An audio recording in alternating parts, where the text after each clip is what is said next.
Migrants at the Mexico-U.S. border were anxiously waiting Sunday for Donald Trump's inauguration, as the fate of a U.S. government's app to apply for asylum appointments hangs in the balance. The CBP One app has brought nearly 1 million people to the U.S. on 2-year permits with eligibility to work since January 2023. But Trump, who will be sworn in as the 47th President of the United States on Monday, has said he would end it as part of a broader immigration crackdown. María Francisca Ordóñez is a migrant from Honduras and says she's been waiting for an appointment to request asylum but has heard nothing so far. "We just wonder if they are going to take it down or not, if we will have to keep waiting," she said. Even migrants who already reached the U.S. through the app are uneasy over its fate because parole expires after 2 years. Supporters say CBP One has helped bring order to the border and reduce illegal crossings.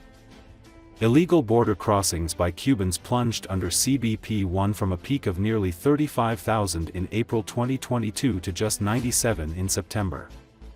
According to Associated Press, migrant shelters in cities along Mexico's border with the U.S., like Ciudad Juarez, are now occupied primarily by people seeking the online appointments.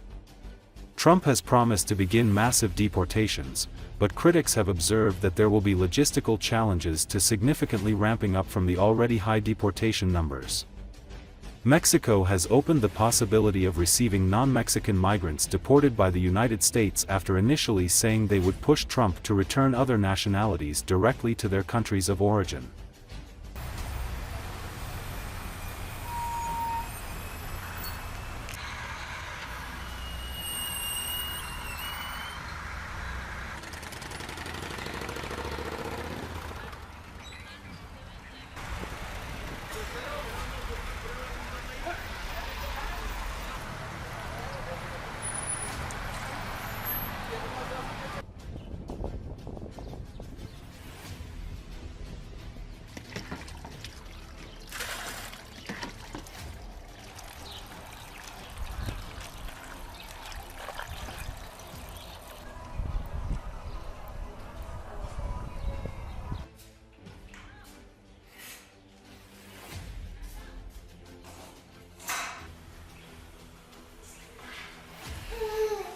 Esperando, pidiendo esa cita todos los días, ver en qué momento llega esa sorpresa, pero hasta este momento nada. Ahí solo nos queda la incógnita que si los van a caer o no, si vamos a seguir esperando. Y si él dice que quita la aplicación, pues tener que pensar más bien qué vamos a hacer. Yo trabajaba de albañilería en Guatemala. Tengo un mes. Muchos dicen que el gobierno que se va a volver a sentar en la mesa, pues como estadounidense, pues lleva la idea de que va a eliminar la aplicación, ¿verdad? Entonces estamos en espera.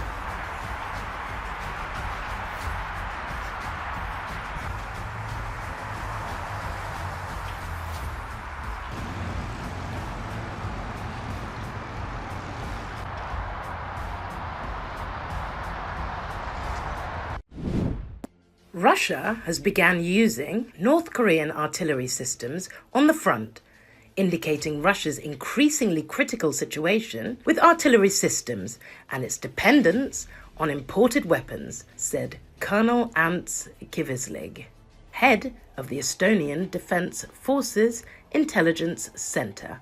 According to ERR media outlet, Kivisleg said at a press conference of the Ministry of Defence that in the 151st week of the war, the previously established trends are continuing, with Russian troops continuing to maintain the tactical initiative. Although Russia has been able to tactically strengthen its military potential, it has not managed to achieve complete superiority, which would give it the opportunity for diplomatic pressure.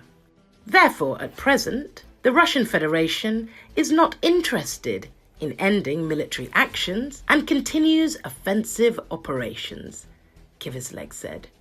The main military actions are taking place in the Donetsk region, in the Pokrovsk direction, where Russian troops are trying to advance in the western and eastern directions from the city. Although the pace of advance has slowed, offensive pressure remains high, with an average of 164 attacks per day occurring across the entire front. Apparently, Russia is trying to take advantage of the last weeks of freezing winter weather, which allows the use of armoured vehicles on frozen terrain. However, this winter has turned out to be milder than expected, so Russian troops are forced to use roads to move their equipment. This simplifies the work of the Ukrainian armed forces in repelling attacks, Kyiv noted. The reorganization of North Korean units operating in the Kursk region has not produced significant results, the head of the intelligence center added. Kyiv noted that the most notable tactical observation was the appearance of North Korean artillery systems on the front line as part of Russian units. Kyiv added that Ukraine's rapidly adapting and technically more effective defense is withstanding massive enemy pressure and gradually undermining its offensive capabilities. At the same time, Ukraine continues to strike key Russian infrastructure facilities. Over the past week, Ukraine has increased the number of strikes on Russian fuel and chemical industry enterprises, Kyiv said.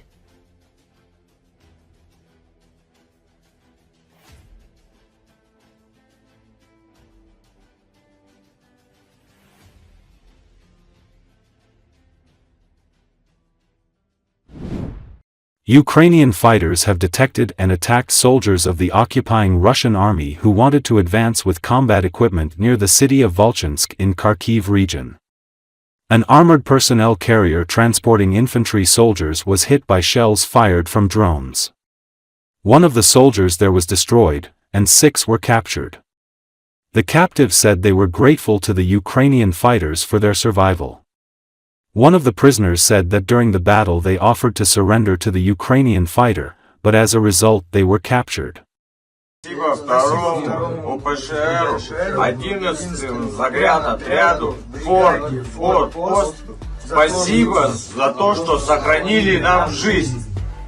Точно спасибо? Так точно. Хорошо. Хочу рассказать о том, как мы с нашей группой в составе 7 человек,